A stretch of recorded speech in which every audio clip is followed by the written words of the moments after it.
Hola, bienvenidos a Seguridad en Clave. Hoy contamos con Nadia Pajarón, portavoz nacional del Sindicato Unificado de Policía Nacional. Buenos días, Nadia. Buenos días, Félix, ¿qué tal? Aquí andamos. Nos hemos desayunado con una noticia inquietante.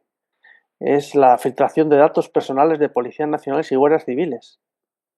¿Y, ¿Y qué ocurre con esto?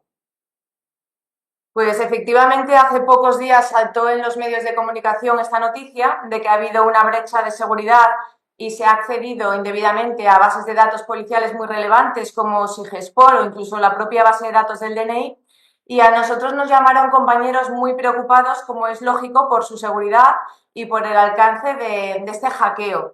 Es cierto que se han filtrado datos tanto policiales como personales de compañeros de Policía Nacional.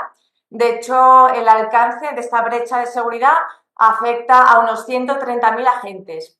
Esto viene a ser todos los agentes que nos encontramos en activo, prácticamente, desde el carnet profesional 14.000 hasta el 143.000, y también los jubilados y los que se encuentran en segunda actividad. Y además estamos hablando de datos tan sensibles como son el nombre y apellido, incluso el domicilio particular de los compañeros, el destino operativo y el carnet profesional. La filtración, para ser justos, hay que decir que aunque el revuelo mediático se haya producido hace aproximadamente 2 semanas, me parece, Ujú. el hackeo en realidad tuvo lugar hace más de 4 años. En concreto fue en febrero del año 2021 y acto seguido la Unidad Central de Ciberdelincuencia de Policía Nacional incluso procedió a la detención de ese autor, que era un famoso hacker que en aquel entonces era un menor de edad, Alcatel se hacía llamar.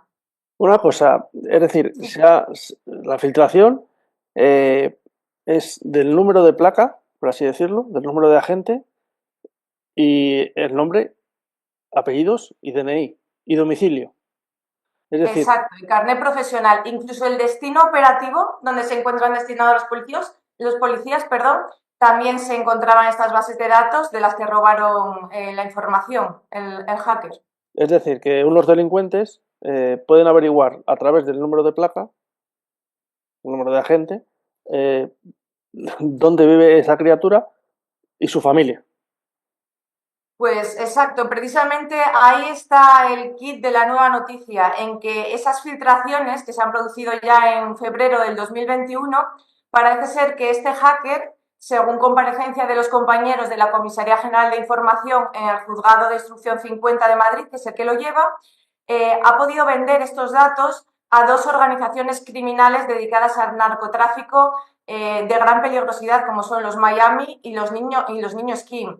Entonces, todos los datos que estás diciendo es posible que hayan llegado a estos narcotraficantes y efectivamente sepan incluso los propios policías que han efectuado las detenciones de estos narcotraficantes o que incluso actualmente estén llevando a cabo investigaciones, pueden saber a través de sus carnes profesionales, porque el atestado el abogado de los malos siempre tiene acceso al atestado y ahí viene el carnet profesional con todos los policías que intervienen. Entonces, a través de los datos que se han filtrado, sí es cierto que pueden saber estos delincuentes dónde viven las personas que les han detenido, que les están investigando y por tanto supone un grave peligro, puede suponer un grave peligro tanto para ellos a nivel personal como para nuestras familias, incluso para el propio curso de las investigaciones de policía judicial, información.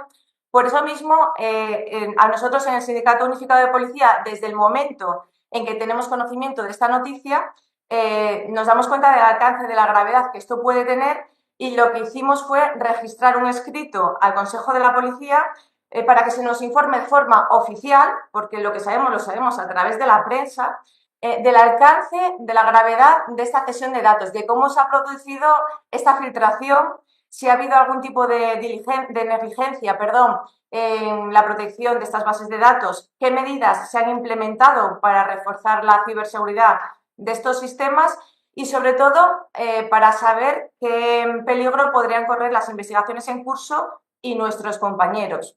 Es verdad que lo hemos hecho en unidad de acción junto con otros dos sindicatos y en cuanto se nos dé respuesta escrita informaremos de forma adecuada y a la mayor inmediatez a todos los compañeros, por supuesto. son los datos que al parecer se robaron en 2022 Lleva 3 años largos con ello. Y no sé, y el ministro que dice que vosotros tenéis director general, un señor, nunca, no, al Efectivamente, parecer no. tenemos director general de la policía y es justo lo que estábamos comentando. Es un ataque muy grave a datos, tanto personales como policiales, que afectan a la seguridad de los policías, de nuestras familias, como bien decías, incluso el domicilio particular. Y creemos que lo suyo hubiese sido emitir un comunicado oficial a todos los afectados por parte de la propia Dirección General de la Policía, explicando el alcance y la gravedad de esta filtración de datos, de este hackeo. Y Por eso mismo hemos solicitado nosotros que se nos explique pormenorizadamente del estado de la investigación. y el director general no se ha puesto en comunicación con los agentes implicados en operaciones contra el narcotráfico. No hablamos ya de terrorismo. Claro, incluso Para alertarles de la peligrosidad, de no sé, de tener un poco más de cuidado con normas de seguridad y autoprotección, lo que llamamos las normas IAP. ¿Eso no ha habido ninguna comunicación desde la Dirección General de la Policía? en un principio no ha habido absolutamente ningún tipo de comunicación, ni un comunicado general que hubiese sido lo suyo, precisamente porque es que afecta a todos los policías, incluso a los propios policías jubilados, ni que nosotros sepamos a un comunicado específico, como bien dices, a los compañeros que están llevando a cabo estas investigaciones tan complejas y delicadas. De hecho, pues hablando del ministro de Interior, ya que lo consideras, aprovecho para decir que esto es un clarísimo ejemplo de que sí que somos profesión de riesgo, aunque todavía no se nos ha declarado, no se nos ha catalogado como tal. No solamente por el número de agresiones que sufrimos en las intervenciones y de la violencia de las mismas. Esto pone claro ejemplo pues, que un policía nacional, sobre todo los que se dedican a la investigación Ujú. de crimen organizado, información, terrorismo, como bien decías anteriormente, pues que sus datos estén en manos del crimen organizado, sus datos de su propio domicilio, nombre, apellidos, su teléfono, sus email, por supuesto que corremos mucho peligro. Y no se nos ha comunicado de forma oficial por parte de la Dirección General de la Policía. Es decir, que el director general de la Policía y el ministro de Interior y el presidente del gobierno no consideran profesión de riesgo a quienes encabezan estas luchas, a la punta de flecha. Porque además, esta seguridad no solo es de los agentes, sino de sus familias, de sus hijos, venga, de sus hijas también. Efectivamente. Eso no se tiene en cuenta. Efectivamente, de hecho no se nos considera delito de riesgo cuando en muchas ocasiones va en contra nuestra o nos atacan o nos amenazan precisamente por ser policías nacionales, pero no se considera delito de odio porque no se nos considera colectivo vulnerable. Sin embargo, no tiene en cuenta nuestras familias, Espera, espera, espera, como espera, bien espera. dices. Perdona, Nadia, eso lo has dicho muy Sí, rápido. ¿Cómo, cómo, perdón. cómo? Muchas veces a los policías nacionales, por el hecho de ser policías nacionales, como se está viendo por desgracia incluso en Cataluña, País Vasco en su día, se nos amenaza, Uh-huh. se nos veja y se nos agrede. Sin embargo, eso no se considera delito de odio porque a los policías nacionales no se nos considera colectivo vulnerable.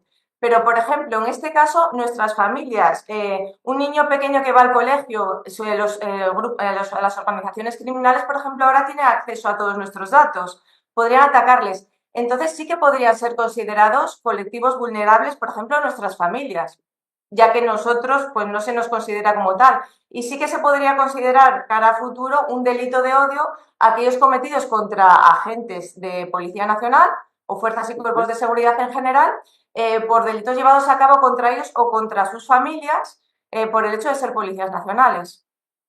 Oye, y esto se lo habéis explicado en el consejo también. No, bueno, pero esto es sentido común. Esto ya tendríamos que acudir a la legislación, ¿Y a cómo? cambiar el Código Y, Penal y demás leyes vigentes. y explícame, ¿cómo este gobierno del Partido Socialista, de Sumar, que es comunismo, eh, no tiene en cuenta el delito de odio para una parte quizá importante de la población, una parte que les protege el culo, una parte que les protege, les da protección, les lleva, les trae a eventos particulares, a eventos oficiales, mientras duermen, a sus familias también. Cómo este gobierno, muy protector de los derechos humanos de prácticamente casi todo el mundo, nos excluye a nosotros. Pues así es, como bien dices, nosotros que somos la primera línea que damos seguridad a la ciudadanía, la primera línea de protección, somos los que más protección deberíamos de tener por parte de nuestro ministro del Interior y, sin embargo, pues nos considera una y otra vez como policías de segunda y mismamente, pues lo que decíamos antes, ni siquiera nos cataloga, nos considera como profesión de riesgo.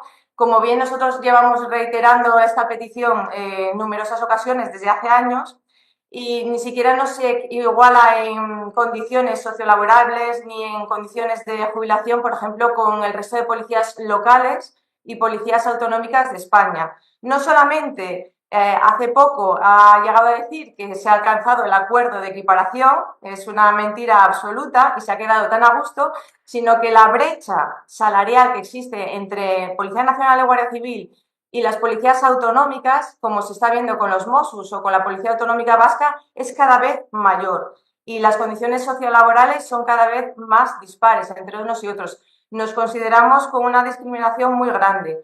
Nosotros, precisamente, como bien dice, somos los que protegemos a los ciudadanos, es nuestra misión fundamental, y precisamente por esto, estas bases de datos que tienen datos tan sensibles, información personal de los policías nacionales e incluso del destino operativo, deberían de contar con unas medidas de especial protección contra la ciberdelincuencia, con la tecnología más puntera para proteger estas bases de datos. Si no, lo que crea, aparte de inseguridad, es desconfianza de los propios funcionarios hacia la protección que les está dando, que nos está dando el Estado. Tremendo. Mira, la profesión de riesgo, hace un momento he estado hablando con un compañero de Granada, con Antonio. A este compañero, mientras prestaba servicio de auxilio a un vehículo averiado, una furgoneta le golpeó en el omóplato, le arrastró, me parece que fueron 60 y tantos metros, le dejó una pierna hecha polvo y creo que ya lleva 7 años y el día 28 le operan otra vez. Él no es profesión de riesgo. Bueno, no era. Porque Serlo es, pero no se nos considera como tal. Ahora está jubilado. No, que no es profesión de riesgo, según dice el amigo Fernando Grande Marlasca, el amigo Pedro Sánchez, Yolanda Díaz a tiempo parcial, porque entre tanto peinado pues no la vemos. Y así estamos. Y así estamos. ¿Cuándo tenéis otro? Claro, lo que conlleva la profesión de riesgo, en realidad, es lo que pedimos, es una jubilación digna, que se nos apliquen unos índices correctores de forma que nos podamos jubilar y además en unas condiciones económicas decentes, porque un policía hoy en día cuando se jubila tiene una gran pérdida adquisitiva con respecto a, por ejemplo, otros policías autonómicos. Pero y perdona, no solamente... perdona Sí, Nadia, en esto Fernando Grande Marlasca sí. ha contestado hace poco al Partido Popular que ahora se rasga las vestiduras, pero a lo mejor nos acordamos de cuando estaba Juan Ignacio Zoido, que eso de la equiparación, él era un tipo que jugaba al rugby. Echaba el balón para adelante, patada, a seguir. Bueno, vamos a seguir. Cuando Bueno. están en la oposición todos nos apoyan, pero luego cuando están gobernando en realidad todos hacen un poco lo mismo y nos echan a un lado. Y la que se rasga las vestiduras, al parecer, es una diputada con profesión de Policía Nacional en excedencia. Y ahora, ¿qué ha dicho Fernando? Ha dicho que la equiparación ya está cumplida, ya está hecha, ¿no? Exacto. Ha dicho que la equiparación ya estaba hecha. En realidad lo que se pedía en ese acuerdo de equiparación es que se creara una ley de retribución, una ley que supusiera que no hubiese ninguna diferencia económica entre todas las policías que trabajamos dentro de España. Es decir, el mismo trabajo, mismo salario, que no hubiera estas diferencias. No solamente no existe esa ley, sino que además, pues como te decía antes, cada vez es mayor la diferencia, el escalón que nos separa y nos deja por debajo del resto de policías en España, tanto autonómicas como locales. Entonces, Fernando Grande Marlasca, licenciado en Derecho, juez, no tiene ni puta idea de hacer números ni de economía. Nosotros no, perdón, sí que sabe hacer números. porque cuando hay que hacer numeritos para los policías de los mozos de escuadra y los exchanchas, para eso no falla. 2.000 millones para ellos y hasta luego, Lucas. Muy rico. Sí, señor. Sí que es cierto, ya que aludes al tema de juez, que él se debe saber mejor que nadie la legislación y también hablando del agravio comparativo con respecto a otros policías autonómicos, respecto a los Mossos de Escuadra recientemente, por ejemplo, han firmado un acuerdo en el que se hace una transferencia de competencias de inmigración o quieren o pretenden llevar a cabo este acuerdo de cesión de competencias de inmigración que le corresponde exclusivamente a fuerzas y cuerpos de seguridad del Estado, no autonómicos, y quiere cederla a los Mossos de Escuadra. Pues como bien dices, aludiendo un poco a su pasado en la judicatura, debería conocer la legislación y eso, dicho por él mismo y por el propio presidente de gobierno no hace mucho, es clara y manifiestamente inconstitucional. Ahora, de repente, no se puede achacar a un cambio de opinión porque lo que ha debido haber es un cambio de legislación y en realidad no se ha producido ese cambio de legislación. No ha habido ningún cambio de leyes desde que dijeron una cosa hasta hoy en día que dicen la contraria.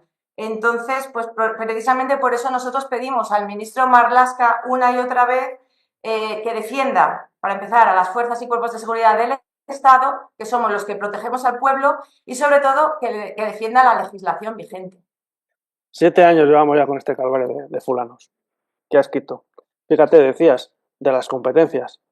Hace pocos días ha salido la noticia de que quiere eliminar el SEPRONA y el GREIM, o sea, el Servicio de Protección de la Naturaleza y el rescate de esquí e intervención en montaña de la Guardia Civil en Cataluña. Muy bien, felicidades, ministro. No tienes ni puta idea. Primero, los agentes rurales no tienen la consideración de policía judicial. Los mozos de escuadra no tienen la experiencia, la capacitación y la formación para ejercer esas funciones de protección de la naturaleza en Cataluña, porque son de la Guardia Civil, espabilado. Incluso los alcaldes independentistas de esas zonas quieren que se quede el SEPRONA. O sea, increíble. Con lo cual, ministro, un aplauso, nueva cagada para ti. A ver, Nadia. es que efectivamente con respecto a la Guardia Civil lo que estás diciendo ocurre lo mismo que en Policía Nacional. En Cataluña, los independentistas que están gobernando están apoyando en el gobierno, al presidente de gobierno, al ministro, lo que quieren es hacer, desde hace varios años, lo que están intentando hacer es un plan de desmantelamiento para expulsar a todas las instituciones españolas y, por supuesto, a la Policía Nacional y a la Guardia Civil de Cataluña. Llevan haciéndolo desde hace años, pero cada vez es más manifiesto. Empezaron quitándonos, cediéndoles la competencia de seguridad ciudadana, que es una competencia que sí se les puede ceder mediante la creación de una ley orgánica, sí que tienen capacidad en este caso.